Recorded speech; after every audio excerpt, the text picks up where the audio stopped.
नमस्कार, श्री महाकाल लोक टीवी में आप सभी का स्वागत है। आपके साथ मैं हूं प्रियंका। आइए रुक करते हैं आज की तमाम खबरों की ओर। विक्रम उत्सव में आयोजित उज्जैनी व्यापार मेले में मिनी ट्रक से लेकर दो पहिया वाहन की जमकर बिक्री हो रही है। आरटीओ में पंजीयन के आधार अनुसार मेले में अभी तक 15,000 से अधिक गाड़ियां बिक चुकी है।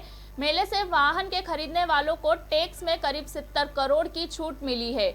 मेले का आयोजन 9 अप्रैल तक किया जाएगा। आरटीओ संतोष मालवीय ने बताया कि ग्वालियर की तर्ज पर पहली बार आयोजित व्यापार मेले में वाहनों के कारोबार को जमकर रिस्पांस मिला है।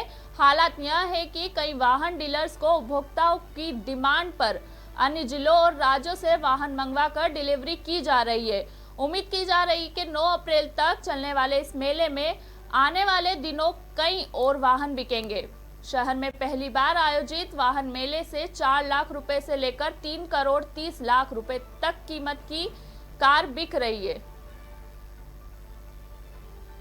जैसा आप देख रहे हैं, 1 मार्च से जब ये हमारा विक्रमोत्सव व्यापार मेला चालू हुआ था, उसके पश्चात आज दिनांक 3 अप्रैल तक जो है लगभग हम लोग 15,000 से भी ज़्यादा गाड़ियाँ बेच चुके हैं।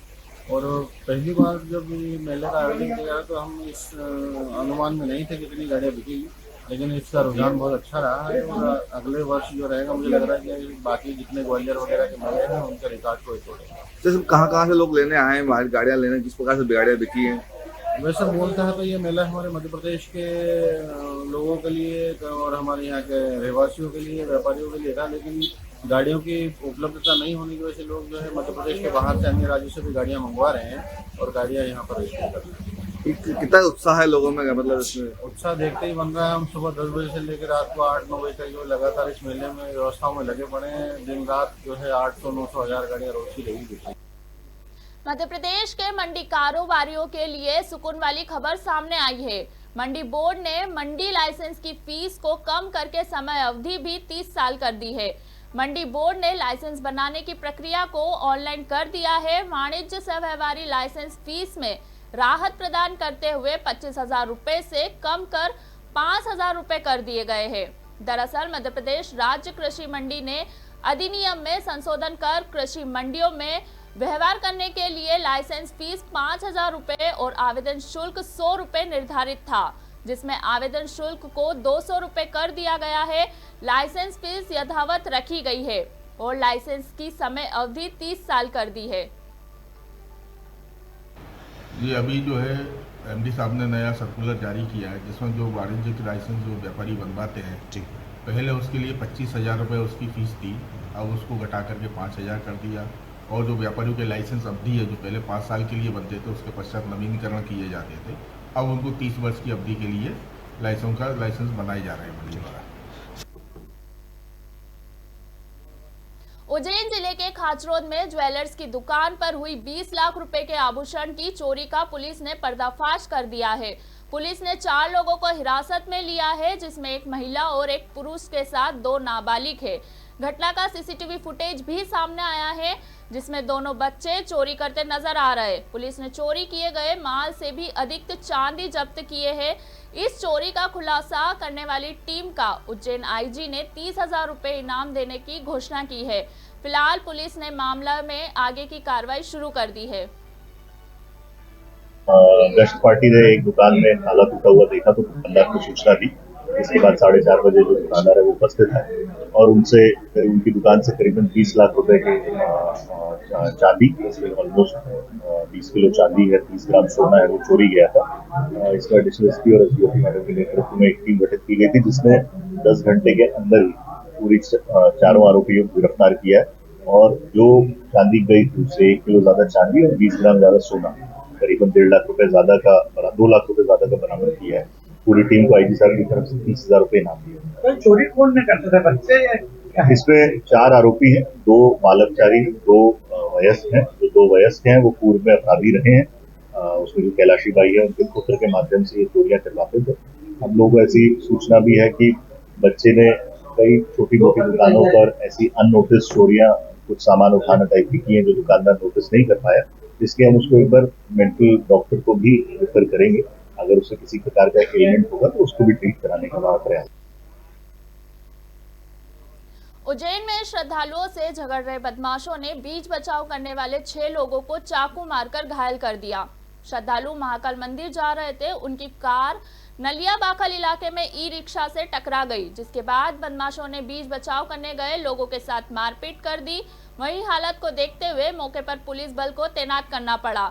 वहीं सभी घायल को जिला अस्पताल में भर्ती कराया गया है, जहां उनका इलाज जारी है। फिलहाल पुलिस मामले में आगे की कार्रवाई कर रही है। ई रिक्शा वाला था, ई रिक्शा वाले ने क्या करी, गाड़ी यात्री की गाड़ी फोड़ दिया, ठोक दिया उसको। फिर यात्री को बोलता बोले तेरी गाड़ी फोड़ दूँगा, तेरी गाड़ी वाड़ी फोड़ दूँगा चक्कर में मारूँगा। तो हमने उसको समझाया, समझाने के चक्कर में वो तो हमारे पे भी हो गया था। ये भी हुआ तो उसने चक्कू को दिया। दुकान है ना हमारी नया मेन चौराहे पे, वहीं चौराहे पे विवाद हुआ और वहीं चौराहे पे हमारी दुकान है, वहीं पर हुआ विवाद। नाम तो नहीं पता है, पर वो नोएडियन थे, उधर खंडार में रहते थे। किस चीज वो था तलवार थी सर, तलवार बाद में लाया, चाकू उसकी जेब में था, चाकू से उसने मारा। अभी कितने लोग घायल हुए आपके? टोटल 5 लोग थे, सबको चाकू लगा। महाकाल थाना क्षेत्र की शिकारी गली नलिया बाखल में एक विवाद हो गया, जिसमें लगभग 5 लोग घायल हुए हैं चाकूबाजी में, और अभी वो हॉस्पिटल आ गए हैं जिनका ट्रीटमेंट किया जा रहा है। और घटना की मुख्य वजह जो आरोपी हैं वो एक बाहर से आए हुए श्रद्धालु के साथ दुर्व्यवहार कर रहे थे, तो इन लोगों ने बीच बचाव का प्रयास किया। इसी दौरान इनको संबंधित आरोपियों ने चाकू से चोट पहुंचाई है। अभी हमारी टीम मौके पर रवाना हो गई है और सीसीटीवी कैमरे की फुटेज देख रही है। जो भी आरोपी होंगे उन पर तत्काल कार्रवाई की जाएगी। उज्जैन दक्षिण क्षेत्र में कम दबाव से हो रहे जल प्रदाय की समस्या को ध्यान में रखते हुए निगम आयुक्त ने पेयजल टंकियों का औचक निरीक्षण किया। निगम आयुक्त आशीष पाठक सुबह 6 बजे दक्षिण क्षेत्र की समस्त पेयजल टंकियों का जायजा लिया। पेयजल को लेकर आ रही समस्या को दूर करने के निर्देश दिए हैं। दरअसल हाल ही में जल प्रदाय की सुचारू और समुचित व्यवस्था के लिए एक दिन छोड़कर जल प्रदाय की व्यवस्था की गई है, लेकिन नई व्यवस्थाओं में कई जगहों पर समुचित और समय पर जल प्रदान न होने की समस्या मिल रही है, जिसके बाद निगम आयुक्त आशीष पाठक ने क्षेत्र का दौरा कर समस्याओं के समाधान का आश्वासन दिया है। एक्चुअली आज औचक निरीक्षण किया गया है, उसमें सारे अधिकारियों की भी ड्यूटी लगाई गई है, जो उपायुक्त हैं जो दूसरे विभाग के भी, और चूँकि कई जगह से समस्या आ रही थी कि जब से एक दिन छोड़ के एक दिन किया है तो कई क्षेत्रों में जल प्रदाय का या नहीं हो रहा है या कम हो रहा है या कम दबाव से हो रहा है। तो उसकी वस्तुस्थिति जानने के लिए आज सभी जो हमारी दक्षिण क्षेत्र की 18 टंकी हैं उसमें 2-2, 3-3 टंकियों पर सभी प्रभारी अधिकारियों को लगाया गया है। मेरे द्वारा भी आज मुनीनगर, नागजिरी, दमदमा और दशहरा मैदान की टंकी को चेक किया गया, वहाँ कितना लेवल भरना चाहिए, क्या वहाँ के इश्यूज़ हैं। तो ये सतत रूप से जारी रहेगा और हमारा उद्देश्य है कि अगर कोई लूप होल्स है या कहीं पे कोई कमी है या कोई हमें टेक्निकल स्टेप लेना है या कोई तकनीकी परिवर्तन करना है तो वो हम कर सकते हैं। तो एक सामान्य हमारा आज का निरीक्षण था और वही हम जो 6 बजे से हमारी टीम निकली हुई है और 8 बजे तक सतत रूप से जब तक जल प्रदाय होगा तो उसकी हमें फीडबैक भी मिलेगा और जो सुधार है उसके लिए भी हम लोग एक अगर कोई चीज़ सुधारनी है तो उसके लिए भी हम लोग स्टेप लेते हैं। सर गंदे पानी की समस्या शिकायत भी आ रही है कहीं कहीं?